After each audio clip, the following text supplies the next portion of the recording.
Bom dia a todos, queridos e queridas companheiros e companheiras de jornada rumo à luz, rumo à ascensão espiritual e planetária. Tudo bem com vocês, meus queridos, minhas queridas?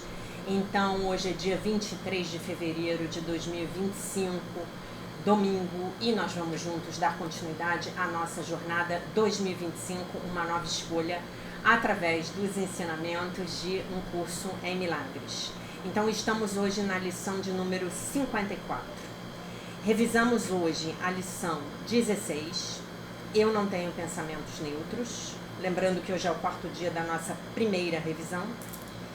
Eu não tenho pensamentos neutros, eu não vejo coisas neutras, eu não estou sozinho ao experimentar os efeitos do que vejo, eu não estou sozinho ao experimentar os efeitos dos meus pensamentos, eu estou determinado a ver. Então, lição 16, eu não tenho pensamentos neutros. Pensamentos neutros são impossíveis, porque todos os pensamentos têm poder, né? Não existem pensamentos vãos, né? Não existem pensamentos vãos.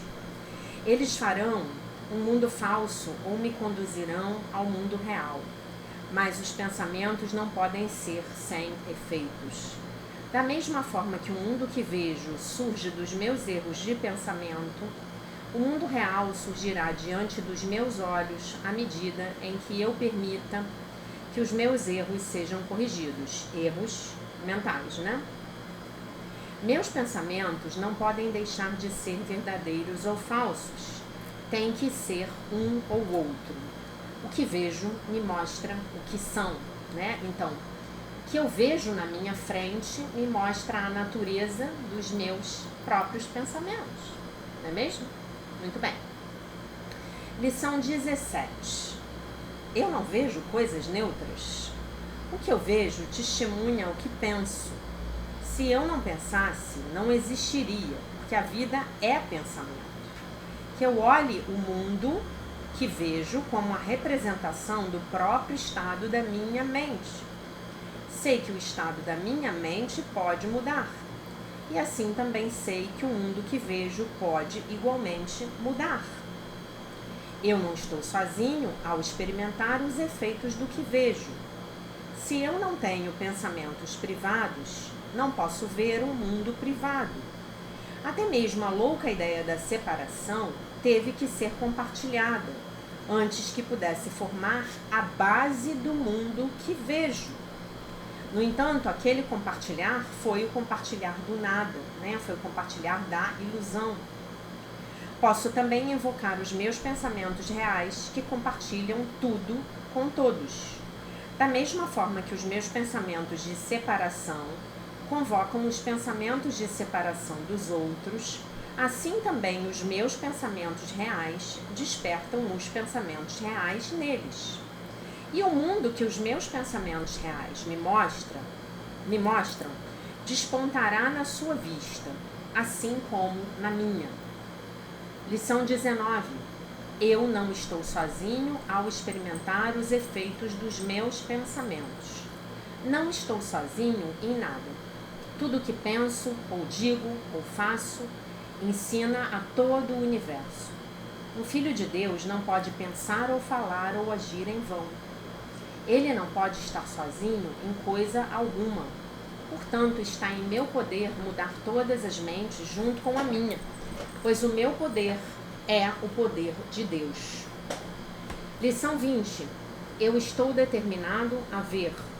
Reconhecendo a natureza compartilhada de meus pensamentos, eu estou determinado a ver. Quero olhar para as testemunhas que me mostram que o pensamento do mundo mudou.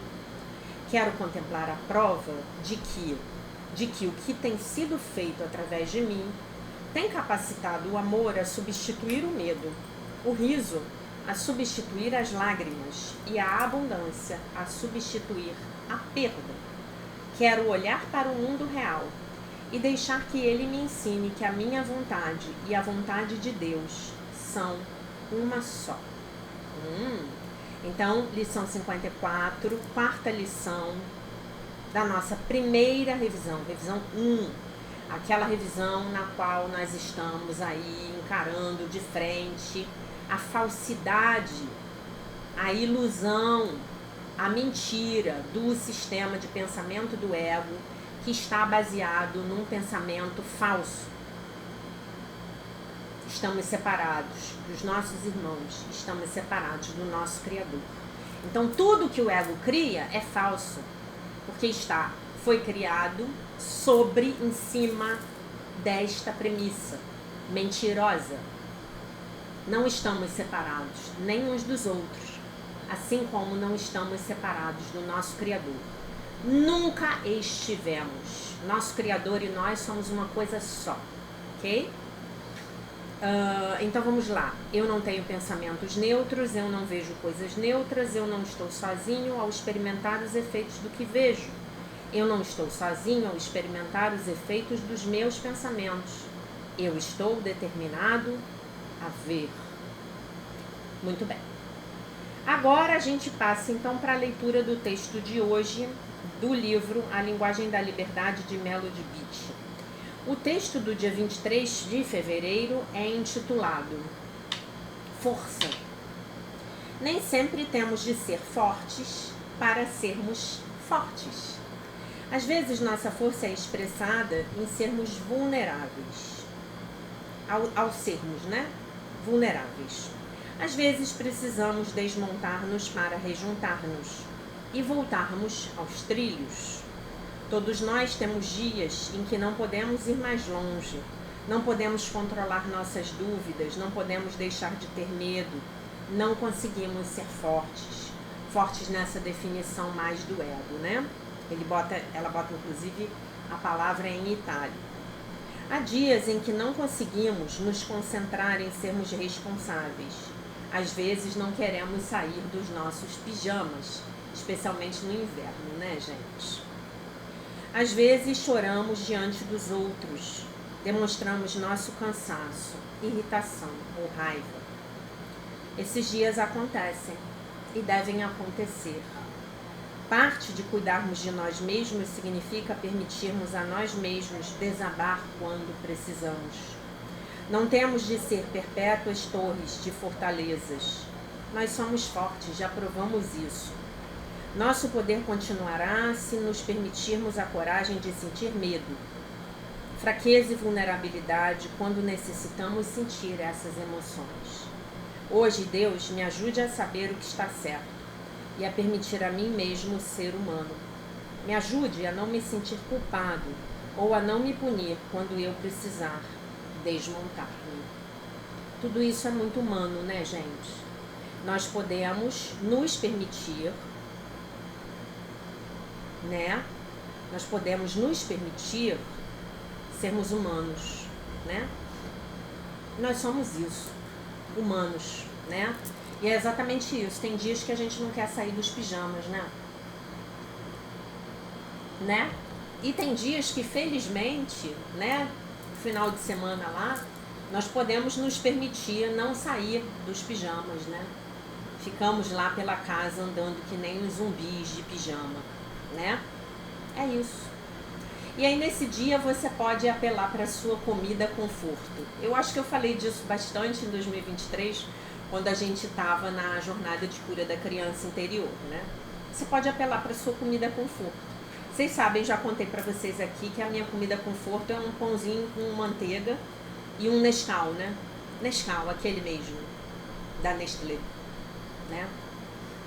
Um achocolatadozinho, É a minha comida conforto. Quer me deixar feliz, quer me deixar alegre, me dá um pão com manteiga com Nescau. Eu poderia viver à base de pão com manteiga e Nescau, se isso mantivesse o meu corpo funcionando de uma maneira adequada. Obviamente que seria um fracasso, Seria uma falácia, mas enfim, é a minha comida conforto, uma outra coisa também que eu acho que já contei pra vocês aqui, que a minha mãe fazia pra mim quando eu era criança, era aquele macarrão cabelinho de anjo dentro do feijão. Aquilo ali pra mim também, comida conforto, Descubra qual é a sua comida conforto e se permita passar um dia desse aí, em que você não vai fazer nada, você não vai nem sair do seu pijama, Aqui no Rio de Janeiro, particularmente, está impossível, porque o calor está execrável. Ao que tudo indica, teremos uma frente fria chegando amanhã à noite e eu estou orando ao Divino Espírito Santo que nos mande uma frente fria polar, né? Uma frente fria polar, daquelas que vai derrubar o termômetro de 50 para 20. Aí vocês podem falar, não, já que aí no Rio não tá 50, tá 45, mas a sensação térmica deve estar por aí, né? E eu sofro muito no calor. No dia em que eu for muito rica e não precisar mais trabalhar, eu vou me mudar para Monte Shasta, na Califórnia. É lá que eu quero morar, né? Muito bem, o verão lá vai ser algo como, sei lá, 25 graus e tá muito bom. É para lá que eu quero ir. Bom, gente, mas é isso aí. Então, esse texto da Melody, ele nos lembra de algo muito legal, né? Que a gente não tem que ser forte o tempo todo.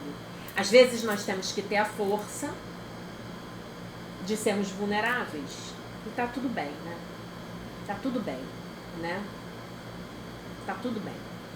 Às vezes eu digo pra vocês isso, hoje mesmo eu pensei nisso, né? Eu me levantei e já fiz uma porção de coisas, e eu tava me arrumando pra ir pra academia, porque domingo, como vocês sabem, é dia de levantar peso, né? Dia de puxar ferro. E aí eu tava me arrumando e eu falei assim, não, eu tava indo tomar meu banho, aí eu falei assim, gente, eu acho que é Deus, né, que age através de mim, porque efetivamente eu tô tão cansada que eu tô me sentindo um zumbi. E no entanto eu tô aqui, eu levantei, eu vou tomar meu banho e vou fazer minhas coisas, né. Falei, gente, isso é Deus através de mim, porque com esse calor que tá fazendo aqui, né, enfim, é isso. Nós vivemos numa sociedade que nos cobra uma vida de rede social, né? Estamos felizes o tempo todo, somos fortes o tempo todo, não temos problemas, somos lindos, maravilhosos, somos ricos, bonitos, né? Isso tudo é falso, né? Esse nosso percurso aqui, esse nosso trajeto é basicamente de altos e baixos. Tem dias que a gente está mais alegrinho, mais animadinho, tem outros dias que a gente não quer sair dos pijamas e tá tudo bem, né? Então eu acho que nesse sentido o texto dela é libertador, né? E acho que traz uma mensagem muito importante. Às vezes nós precisamos ser muito, muito, muito, muito, muito fortes para podermos admitir que estamos naquele momento de vulnerabilidade, não é mesmo? E é isso, né? Às vezes eu queria ser o Aslan, sabe? Tá com a vida ganha. O Aslan tá aqui atrás de mim na cama dele, completamente virado de barriga para cima, com as mãos, com as patas assim, de olho aberto, olhando para mim, sabe? Numa felicidade sem fim. Não é, Aslan? Sua vida é boa, né, meu filho? Eu acho que sim. Deixa eu ver se dá pra vocês... Não dá pra vocês verem. Não dá pra vocês verem. Muito bem, gente. A gente termina o capítulo aqui, onde ele fala da limpeza, né, do ego negativo nas diferentes áreas, né, das nossas vidas, das nossas sociedades. Não é mesmo? Então vamos lá. Eu vou terminar de ler o capítulo com vocês hoje. E amanhã a gente vê para onde a gente vai, tá? Porque a gente continua nesse livro, nesses primeiros 2 meses, e aí nos próximos 2 meses, que vão começar em março, aí a gente vai começar a aplicar os conceitos nas diferentes áreas das nossas vidas. Ele ontem, vamos lembrar que ele estava falando, onde eu parei ontem, né? Ele estava falando que se a gente, esse é um conceito importantíssimo, quando nós nos libertamos do domínio da programação do ego negativo, então o que acontece? Nós não teremos mais interesse por maus pensamentos, maus atos, mais atitudes, comida ruim, diversão ruim, pessoas que estão dominadas pelo ego negativo, né? Não vamos mais gastar o nosso tempo e a nossa energia com aquilo que não nos acrescenta. Basicamente é isso. Então ele continua dizendo aqui: eu não trago, não comento essas coisas para criticar ou julgar. Eu levanto esses assuntos porque ninguém pode resolver um problema até que a pessoa saiba qual é o problema. O que eu estou mostrando para vocês aqui é que cada problema do mundo tem a sua causa no pensamento do ego negativo.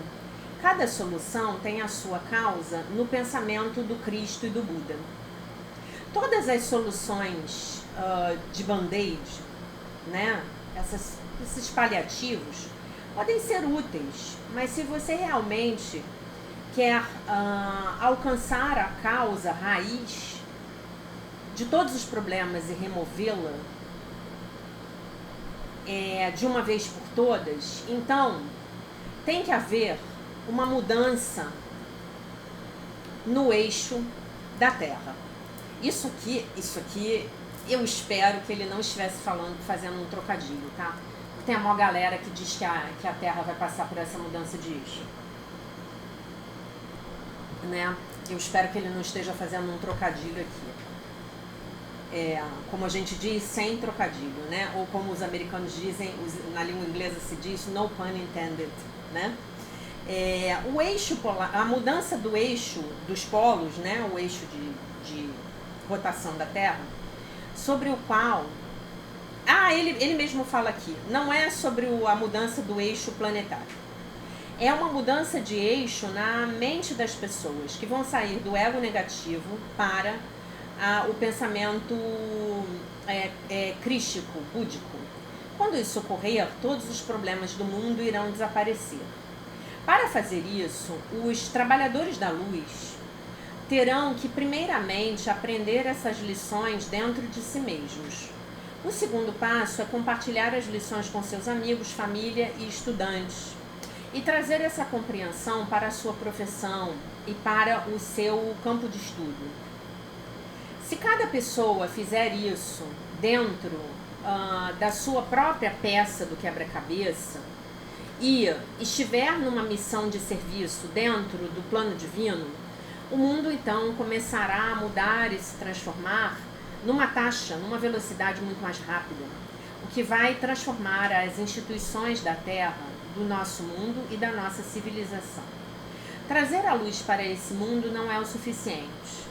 É também essencial mudar a consciência psicológica e a forma de pensamento das pessoas que habitam o mundo. Agora é o tempo de alcançarmos a causa raiz de todos esses problemas e os desafios e desafiar as pessoas e a nossa civilização e parar de tentar resolver todos esses problemas com soluções paliativas, com soluções de band-aid, com soluções que focam no sintoma e não na causa. E é por essa razão e por esse propósito que eu escrevi este capítulo, que este capítulo foi escrito. Gente, para mim esse capítulo realmente, o capítulo terminou, tá? Para mim esse capítulo realmente foi disruptivo. E para mim esse capítulo, ele é a explicação daquelas duas lições que eu brinco com vocês, que são as lições Tabajara, né?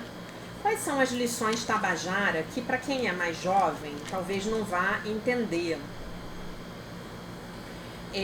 Mas as organizações Tabajara eram um esquete daquele programa de humor do Cacete e Planeta, né?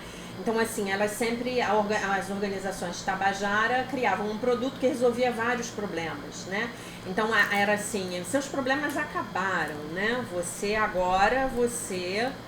não tem mais problemas porque as organizações Tabajara criaram um produto para resolver o seu problema. Normalmente esse produto tinha um nome que era meio puxado para o inglês, né? Para dizer que era melhor e tal, realmente era muito engraçado. Né? E aí eu tô procurando aqui as lições Tabajara, eu não me lembro o número delas. Se alguém lembrar aí, bom, eu vou ter que lembrar.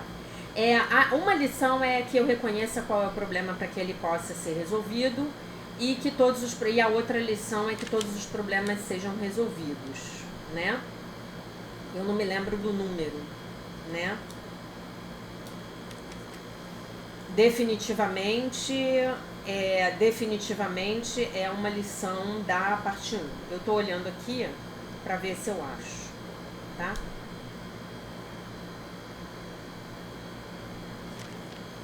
Eu sempre me esqueço qual é o número.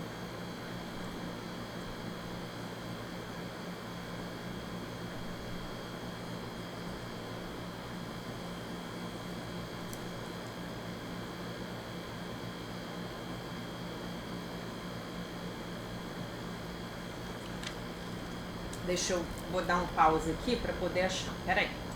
Achei, gente. É o 79, que eu reconheço o problema para que ele possa ser resolvido, e a 80, que eu reconheço que os meus problemas foram resolvidos, né? Na verdade, os meus problemas todos já foram resolvidos na medida em que eu reconheço qual é o problema. Então, para mim, justamente, ele está... Esse capítulo que a gente acabou de ler é uma explicação muito prática dessas duas lições, que eu brinco com vocês e chamo carinhosamente de lições Tabajara, né? Porque a gente tem a solução Tabajara. E qual é a solução Tabajara? É eu reconhecer que eu só tenho um problema. Qual é o problema? O problema é que eu efetivamente, a minha mente ainda está dominada pelo sistema de pensamento do ego, né? Então, basicamente é isso. E eu acho que nesse sentido ele foi extremamente feliz ao escrever esse capítulo, né? Ele cobriu todas as áreas da nossa vida, né? A nossa vida financeira, a nossa vida afetiva, a questão das prisões, a questão do cuidado com a saúde, né? E é isso, gente. No momento em que essa era de ouro ela chega para a humanidade, tudo vai ter que ser transformado, né? As instituições todas elas vão ter que ser transformadas, todas elas. A educação vai ter que ser transformada, né? Ontem eu estava lendo um negócio extremamente interessante. Eu salvei o post no Instagram. Eu salvei o post no Instagram e eu vou ler para vocês agora. Achei aqui para vocês, não achei o post do Instagram que eu queria, mas vou ler para vocês aqui um negócio bem interessante, tá? Em 2014, o Elon Musk, ele fundou a Ad Astra, que é uma escola, e ele fundou essa escola para educar os próprios filhos. Acreditem vocês, se quiserem, mas o Elon Musk, ele tem 12 filhos, de acho que umas 4 mulheres diferentes, tá? E aí, ele diz que o foco será fazer com que todas as crianças passem pela mesma série ao mesmo tempo, como se fosse uma linha de montagem. Não era bem isso, não. Peraí, deixa eu ler aqui para vocês, tá? Ele diz assim, ele questiona o modelo de educação, né? Ele questiona o modelo de educação. E ele diz que não acredita na escola tradicional e na educação que os filhos estavam recebendo. Como empreendedor, criou a solução, sua própria escola chamada Ad Astra, que é uma expressão latina que quer dizer, do latim, que quer dizer para as estrelas. Antes da Ad Astra, os filhos de Musk estudavam na escola Mirman, para crianças superdotadas em Los Angeles. Quem iniciou o projeto foi um professor da própria escola, contratado pelo empreendedor. Tá? A escola foi aberta em 2015 e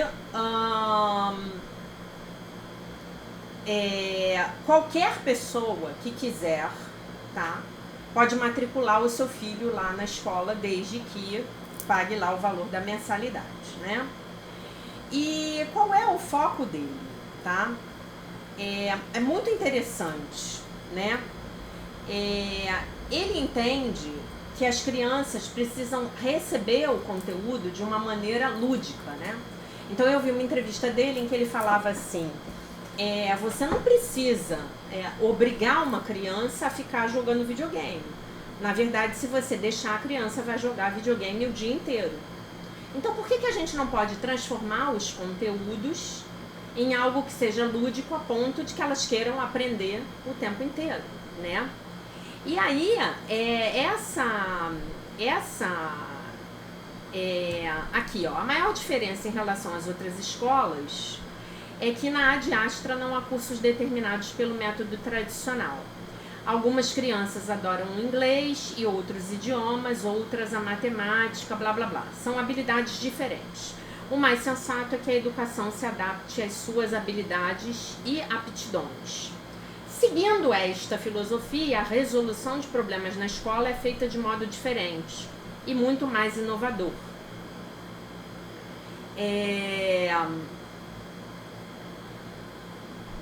Elon Musk utilizou o exemplo de entender o funcionamento de um motor. Para ensinar como um motor funciona, é mais eficaz desmontá-lo e aprender o passo a passo do que iniciar um curso completo de chaves de fenda. Essa forma de aprendizado permite que os alunos se concentrem na essência do problema, buscando resolvê-lo, independente das ferramentas existentes. Essa filosofia traz um ponto-chave para a educação se tornar disruptiva e atemporal, pois novas ferramentas são inventadas todos os dias e, ao aprender o funcionamento, trazendo uma resolução do problema e não dependendo de uma ferramenta específica, a solução nunca ficará ultrapassada, tá? Outras filosofias presentes no currículo da Ad Astra são a ética e a moral. O ensinamento desses conceitos nos traz novamente a infância de Elon Musk, na qual ele afirma ter sofrido bullying e por isso ter odiado a escola. Né? Inclusive eu vi uma entrevista dele na qual ele conta que ele teve um dia que ele apanhou tanto dos colegas, de um grupo de colegas, que ele ficou jogado no chão por algumas horas, né? E faço minhas as palavras de Musk. Eu, em alguns momentos da minha infância, eu sofri tanto bullying, as crianças eram tão mais comigo que eu odiava a escola. E de fato, do ponto de vista do conteúdo, eu sempre amei a escola, eu sempre amei estudar, né? Aí ele diz assim: como os outros empreendimentos de Musk, a Ad Astra carrega uma grande responsabilidade.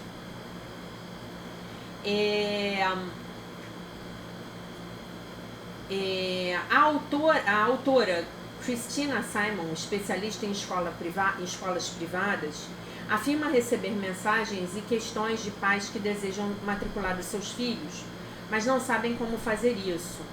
Esses pais não se importam com o que é a escola, quantos professores ela tem ou como funciona. Informações que normalmente você deseja saber antes de escolher a escola dos seus filhos. As pessoas só se importam com o fato de que a escola é do Elon Musk, né? E isso basicamente é muito ruim, é uma crítica que ela está fazendo aqui. Uma coisa que ele diz é que as crianças, elas vão ter um foco em estudar matemática, lógica e a língua delas, né? No nosso caso seria português. Lá nos Estados Unidos as crianças estão estudando inglês, né? Porque o Elon Musk, não sei se vocês sabem, mas ele é sul-africano. Ele nasceu na África do Sul, um país que eu tive a felicidade de conhecer no final de 2007, um país absurdamente lindo, maravilhoso, que é a base do continente africano, lá onde fica o Cabo da Boa Esperança, né? Eu fui à cidade do Cabo, eu conheci a cidade do Cabo. A África do Sul é um encanto. Se você um dia puder ir, é um lugar para onde eu tenho muita vontade de voltar, né? E ele é sul-africano, então a língua de origem dele, a língua mãe dele é o inglês, porque a África do Sul teve colonização inglesa, né? E então o foco dele é ensinar o inglês e a matemática, inglês, matemática e lógica, né, para as crianças, como base.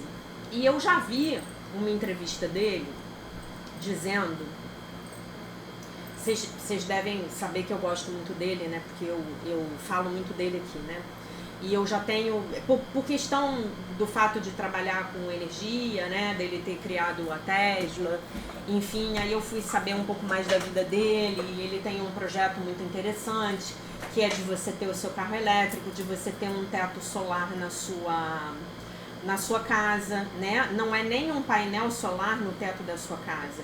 O projeto dele é de ter telhas, as telhas da sua casa são células solares, e produzem eletricidade, ele armazena, essa eletricidade fica armazenada quando você chega à noite com o seu carro da Tesla, você bota o seu carro para carregar com aquela energia que foi gerada durante o dia, né? Então, são projetos assim bem inovadores. Eu particularmente acho ele o máximo. Tem pessoas que falam que ele é o anticristo, eu realmente espero que não seja, né? Não vou dizer se ele é, se não é, porque eu realmente não sei. Mas eu espero que ele não seja. E, enfim. E eu já tinha visto uma entrevista dele há uns 2 anos atrás, na qual ele falava que se ele a pergunta era essa, né? O que você aconselharia para uma pessoa bem jovem hoje que vai entrar para a faculdade, né? E ele diria que ele acha que tem 2 coisas que as pessoas precisam estudar, né? Física e finanças, e economia e finanças, e só essas 2 coisas, né? E a gente sabe que para você estudar física, você tem que saber matemática, né? Você tem que ser muito bom em matemática para poder entender a física, né? Porque a linguagem da física é a matemática. A linguagem do universo, a linguagem de Deus é a matemática, né? E a língua, por que ele, nessa escola dele, ele fala tanto da língua, né, gente? Porque aqui eu acho que a maioria de vocês já deve estar bastante familiarizada com a programação neurolinguística, né? Os nossos cérebros, eles são estruturados em função da linguagem, né? Então, quanto mais você quiser destruir um povo, olhem isso que interessante. Se você quiser destruir um povo, empobreça a língua dele, destrua a língua dele, né? Por isso que eu sou tão chata com vocês com língua portuguesa, né? Porque quanto mais você enriquece o seu vocabulário, enriquece a sua maneira de falar, você tem acesso a estruturas verbais mais sofisticadas, você está fazendo um bocado de conexões neurais adicionais e isso está ampliando a tua inteligência. Então, gente, português e matemática, português e matemática. Se você tiver um filho hoje em idade escolar, português e matemática. Português e matemática, insista com ele, né? E aí, essa entrevista era muito interessante, era um post no Instagram, né? E não tem aqui, ele não diz aqui a informação que eu queria passar para vocês, né? Mas o objetivo dele é revolucionar a educação ao adotar um modelo prático baseado em ciência, tecnologia, engenharia e matemática. O que é engenharia? Engenharia é física aplicada. No meu caso, que sou engenheira química, é física e química aplicada, né? Tem uma parte da engenharia química que é a engenharia bioquímica. Então você tem a física, a química e a microbiologia aplicadas, tá? E a engenharia, o objetivo da engenharia é trazer soluções práticas para o mundo, pegar os conceitos da natureza, são as ciências da natureza, né? Se apossar das ciências exatas, né? E trazer soluções, né? Então é muito legal, tá?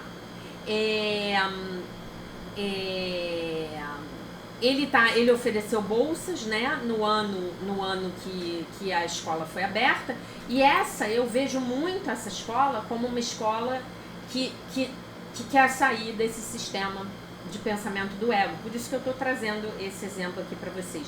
Eu vejo muito isso, né, quando ele fala que a criança tem que aprender ética, tem que aprender moral, né? Olha só, o currículo da Ad Astra foi desenhado, né, não é um projeto, para oferecer uma experiência centrada no aluno, com aulas que incentivam a descoberta e a resolução de problemas do mundo real. A filosofia da instituição é equipar as crianças com habilidades práticas que possam ser aplicadas em suas futuras carreiras. Segundo o site da escola, a Ad Astra não é uma escola montessoriana, mas compartilha valores semelhantes ao priorizar o aprendizado individualizado e centrado no aluno. Embora mais conhecido por suas contribuições na tecnologia no setor aeroespacial, ele é engenheiro aeroespacial autodidata, ele estudou sozinho engenharia aeroespacial, né? Também o QI do homem é monstruoso. Musk tem um histórico de envolvimento em educação, né? Ah, então não é mais a Ad Astra, ele já atualizou, né? Então, ele mesmo está financiando, né? E o projeto pode servir como modelo para o ensino prático e inovador, ok? Muito bom. Modelo de educação prática. A Ad Astra incentiva a participação ativa dos pais no processo de aprendizado, outra coisa que é importantíssima. A escola convida as famílias a contribuírem com a comunidade, reforçando uma abordagem colaborativa, né? O que adianta você ter o seu filho lá estudando e você não estar envolvido, né? Eu já soube de casos, gente, e isso é verdade, infelizmente. Eu já soube de casos em que a criança vinha de um lar muito pobre aqui no Brasil, né? E a criança tinha pais analfabetos ou semi-analfabetos. Então essa criança começa a ter acesso a uma educação, começa a aprender a ler, escrever, fazer as operações matemáticas básicas e etc. E isso começava a incomodar a família. A família começava a se sentir ameaçada pelo desenvolvimento da criança, pelo desenvolvimento cognitivo. Então o que algumas escolas públicas fizeram? Começaram a oferecer cursos noturnos de alfabetização para esses pais e a engajá-los no processo educacional da criança. Então eles eram alunos de noite, a criança era aluna de dia, né? As crianças eram alunas de dia, e então esse problema foi resolvido. Então estou mostrando para vocês um exemplo aqui de como tudo vai mudar no planeta na medida em que nós alcançarmos esse ponto mínimo para que a humanidade possa entrar no processo ascensional, né? No meu entender, a gente está perto desse ponto de virada, no meu entender, se Deus quiser. Deus é bom, tá? Então, basicamente, era isso que eu queria trazer para vocês hoje. Queria agradecer muito a vocês pelas mensagens que eu recebi ontem. Eu adorei, tá? E o que mais que eu queria falar para vocês? Hoje à noite a gente tem live às 19 horas e nós vamos estudar o item, vamos estudar o item 9.2, a resposta à oração. Olhem que lindo. A resposta à oração foi o item que eu mais estudei quando eu estava com a minha professora de um curso em Milagres. A gente estudou esse texto, sei lá, umas 10 vezes. Umas 10 semanas ela abria a página, quando ela estava ensinando aleatoriamente, ela abria e caía esse texto. Tá? Eu nem vou usar essa edição, eu vou usar o meu livro original, porque está cheio de anotações. Tá bom? Meus amores, minhas amoras, esta era a mensagem do dia. Eu deixo vocês, então, com a paz de nosso Senhor Jesus Cristo, com um beijo imenso. E se Deus quiser, nós nos vemos novamente hoje à noite.